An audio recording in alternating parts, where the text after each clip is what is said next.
दर्शकों, आप सब देख रहे हैं सारा अधिकार। मातंग समाज के लोग कई सालों से अपने आरक्षण के मुद्दे को लेकर संघर्ष कर रहे हैं। रिसेंटली प्रकाश अंबेडकर ने बदर समिति के ऊपर और इस आरक्षण के ऊपर कई सारे पॉइंट्स को उठाया है। सबसे पहले तो बदर समिति ने इस मुद्दे से जुड़े लोगों से बात किए बिना उप वर्गीकरण पर रिपोर्ट कैसे तैयार की।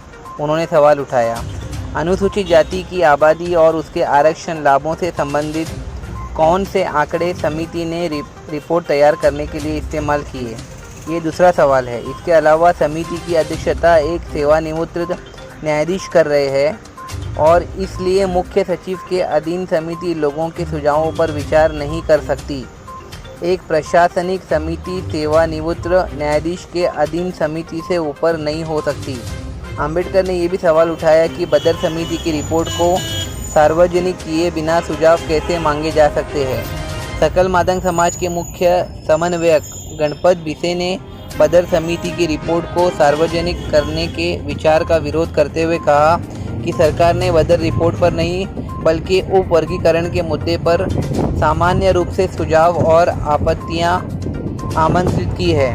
मातंग समाज के लोगों ने सारा अधिकार से बात की और उनका सिर्फ ये कहना है कि सब कैटेगराइजेशन शेड्यूल कास्ट में आरक्षण के लाभ उनके कम्युनिटी को और बच्चों को मिलने चाहिए, एजुकेशन बेनिफिट मिलने चाहिए, अच्छे गवर्नमेंट जॉब मिलने चाहिए। और इसी के लिए ये महाराष्ट्र की गवर्नमेंट से रिक्वेस्ट कर रहे हैं कि आरक्षण में उनका सही लाभ उनको दिया जाए और बेटर एजुकेशन फैसिलिटी, बच्चों को अच्छी शिक्षा, गवर्नमेंट जॉब और जो भी आरक्षण में बेनिफिट मिलते हैं उनसे इनको वंचित ना रखा जाए। और कई दूसरे स्टेट्स में भी कुछ लेवल पर मातंग कम्युनिटी और दूसरे कम्युनिटीज़ को आरक्षण दिया गया है और इसी तरीके से वो चाहते हैं कि महाराष्ट्र की गवर्नमेंट महाराष्ट्र के लाखों मातंग समाज के लोगों को सब कैटेगराइजेशन ABCD के तहत एक अच्छा रिजर्वेशन दे ताकि उनको भेदभाव ना हो। कई सालों से वो भेदभाव का सामना कर रहे हैं, बच्चों को शिक्षा नहीं दे पाते और अच्छे जॉब्स के लिए भी फाइनेंशियल स्थिति ठीक नहीं होती। अगर आरक्षण मिल जाता है तो लाखों मातंग समाज के लोगों का फ़ायदा होगा और इस पर ये मुंबई के आज़ाद मैदान में धरना और प्रदर्शन कर रहे हैं और महाराष्ट्र गवर्नमेंट से ये निवेदन कर रहे हैं। मातंग समाज की ये मांगें आरक्षण को लेकर आप क्या सोचते हैं ज़रूर कमेंट सेक्शन में बताइए। देश और दुनिया की तमाम खबरों के लिए देखते रहिए सहारा अधिकार। हेलो दर्शकों, मैं दिशान काजी, सहारा अधिकार न्यूज़ चैनल आप देख रहे हैं और मुंबई के आज़ाद मैदान में आज हम मातंग समाज के आरक्षण को लेकर उनके शेड्यूल कास्ट को लेकर जो अनुसूचित जाति है, ये मातंग समाज साल 2024 में हमारे दर्शकों को हम बताना चाहेंगे सुप्रीम कोर्ट के जजमेंट के बाद मातंग कम्युनिटी जैसे कि बहुत सारे कम्युनिटीज़ महाराष्ट्र में हैं और सबके अपने अपने अधिकार है। इसी तरीके से मातंग समाज जो है वो 13% SC कोटे में, SC कोटा मतलब शेड्यूल कास्ट के कोटे में A, B, C और D समूह में विभाजित करके आंतरिक आरक्षण यानी उप वर्गीकरण की मांग कर रहा है। यानी आरक्षण के अंदर सब कैटेगराइजेशन की मांग कर रहा है ताकि जो आरक्षण में बेनिफिट्स मिलते हैं एजुकेशन में, हेल्थ में और बच्चों के डेवलपमेंट के लिए, अगर ये रिजर्वेशन मातंग समाज की कम्युनिटी को मिलता है जो कि महाराष्ट्र में लाखों लोगों की इनकी संख्या है, तो एक बड़े पैमाने पर इसका फ़ायदा इस समाज को हो सकता है। वो 5% का अलग कोटा चाहते हैं, यह तर्क देते हुए कि अन्य SC जातियों को मौजूदा आरक्षण से आसमान रूप से लाभ हुआ है। यानी इन्होंने ये दलील भी दी है कि बहुत सारे दूसरे लोगों को कास्ट को जो है वो फ़ायदा हुआ है और यही फ़ायदा मातंग समुदाय को क्यों ना मिले। मातंग समाज की आरक्षण की मांग की जो प्रमुख मांग है वो उप वर्गीकरण की मांग है। जैसे मैंने बताया है, शेड्यूल कास्ट के कोटे में सब कैटेगराइजेशन करने की मांग इनकी है। समुदाय मांग करता है कि SC कोटे को विभाजित यानी ABCD प्राप्त हुई है, उसके कंपैरिजन में मातंग समाज की कम्युनिटी को बहुत कम लाभ प्राप्त हुए हैं।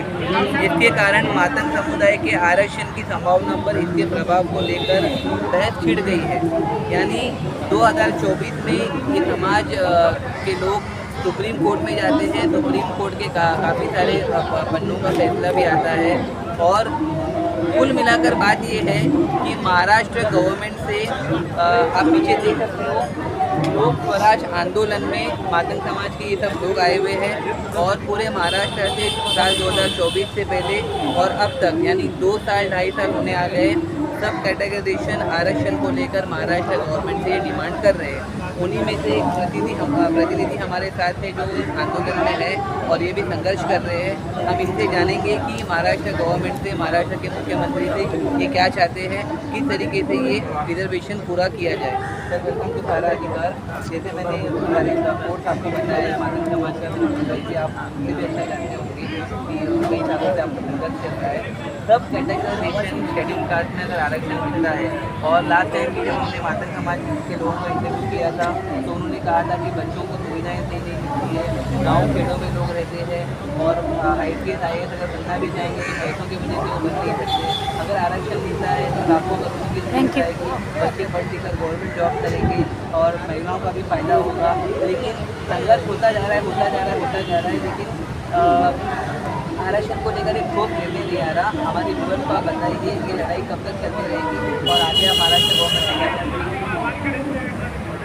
मैं प्रोफेसर पक्कलवार आपको इस आंदोलन का मैं पिछले साल से मैं हुए दशहरा आंदोलन के इसमें 10 जुलाई को आज़ाद मैदान में सहभाग लिया था। मेरे साथ में विदर्भ के कम से कम 7-8 लोग, तब भी हमारी डिमांड यही थी कि जो 1 अगस्त 2024 को का जो डिसीजन आया सब क्लासिफिकेशन के लिए, वो जो है वो जिस प्रकार से आंध्र प्रदेश, पंजाब, हरियाणा, कर्नाटका, तमिलनाडु, यहाँ जगह मतलब जो मोस्ट डिप्राइव्ड है, पिछले 75 ईयर से ये मतलब रिजर्वेशन है एससी का।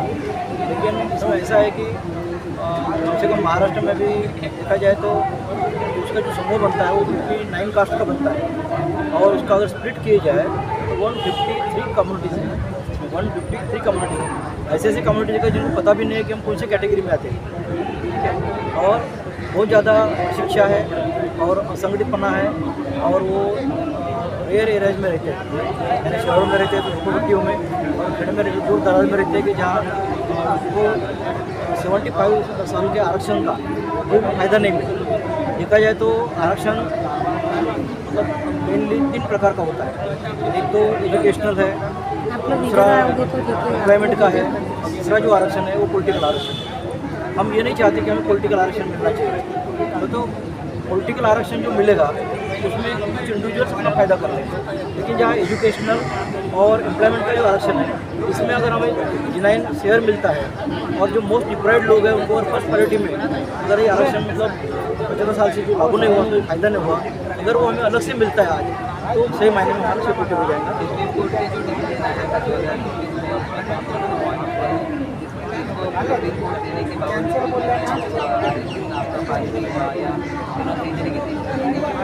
सुप्रीम कोर्ट का ये कहना है कि आरक्षण इसलिए अलग से देना चाहिए कि ये जो जातीय है, ये जातीय भलाई शेड्यूल कास्ट में कैटेगराइज किए गए हैं, लेकिन उस वक्त की कंडीशन यानी जो सेंसस हुआ उसमें 1931 को सेंसस को उस वक्त मतलब आज़ादी भी नहीं मिली थी। तब मतलब जो आज का जो शेड्यूल कास्ट है वो कल अनटचेबल कम्युनिटी करके जाना जाता है, यानी जो वर्ण व्यवस्था है उसमें वो ना ब्राह्मण है, ना क्षत्रिय है, ना वैश्य, ना शूद्र है। हाँ, सुप्रीम कोर्ट ने माना, इसलिए माना कि वो अनटचेबल होने के बाद में भी उसका जो स्टेटस बनता है, social status, economic status, cultural status, वो बहुत ही मतलब गिरा हुआ है कि जिसमें वो अपने बच्चों को पढ़ा नहीं सकते, आगे नहीं ले सकते, और उनका ना कोई मतलब उनके लोग बीच में कोई ज्ञानी लोग हैं, ना कोई मतलब संगठित लोग हैं, ना कोई नौकरी। आप ये कहना चाह रहे हैं कि अगर मातंग समाज को आरक्षण मिलता है, पॉलिटिकल आरक्षण नहीं चाहिए, एक बेसिक अगर आरक्षण मिलता है, फंड आते थे जो मालिका जिला परिषद माजी अध्यक्ष प्रादेशिक एक संस्थापक अध्यक्ष मैंने पिछले 40 साल से आरक्षण पर आरक्षण मिलना करके लड़ रहा हूँ। मादिगी रिजर्वेशन क्रांतिकारी समिति से संगठन से मैंने आरक्षण समाज 58 जाति समाज आखिरी समाज है दुनिया में, इसको लागू करना अतिशय महत्वपूर्ण है। धन्यवाद सर। अच्छा, वो देखा आपने मातंग कम्युनिटी का सिर्फ साफ तौर पे क्लियर कहना है, दो ही इम्पोर्टेंट उनके पॉइंट्स है, सुप्रीम कोर्ट के निर्णय को फॉलो किया जाए और जैसे दूसरे राज्यों में आरक्षण देते हैं वैसे अगर ये लागू होता है तो उनकी कम्युनिटी डेवलप हो सकती है, शिक्षा के फील्ड में और अच्छे जॉब अपॉर्चुनिटीज को मिल सकते हैं। देश और दुनिया की तमाम खबरों के लिए देखते रहिए सहारा।